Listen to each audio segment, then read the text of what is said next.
Okay, guys, let's talk church music. If you're a chorister, come, I have something to tell you.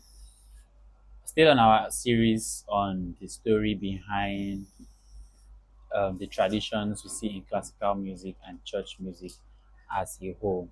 Today, on today's episode, I'll be talking about why choirs wear the choir robes.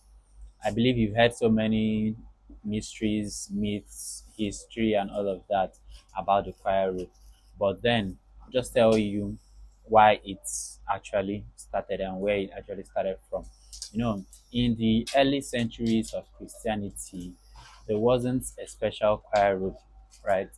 Clergies and singers often wore ordinary long garments that were common in society as at that time. Yeah. Then, as church worship became more formal during the Middle Ages, cathedral choirs and monastic choirs, get me, cathedral choirs and monastic choirs began wearing liturgical vestments during worship. These vestments are mean the robes. Since many choristers were clergy, monks, or boys attached to cathedral schools, like what we have as in the case of King's College Choir, Wells Cathedral, and all of that in Europe, they naturally wore similar attire. Over time, certain garments became associated with the choir, especially the cassock. The cassock is the long rope. You have the long full rope from the neck down to the leg. Some churches, it can be red, it can be black, it can be blue. Right? In the Presbyterian Church, for example, ours is always black. Like I mentioned, King's College Choir, theirs is red.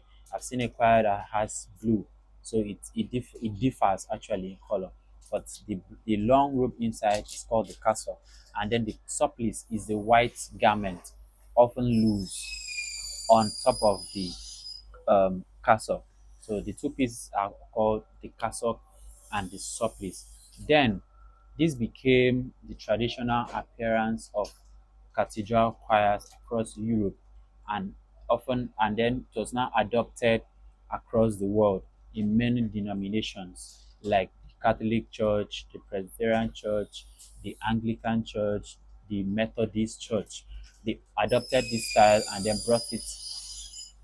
That's why up to today in our choirs we have this cassock and surplice as our standard choir robes. I know that in many churches now we've now had the introduction of junior classical choirs where they wear a different robe like what we have in this image, right?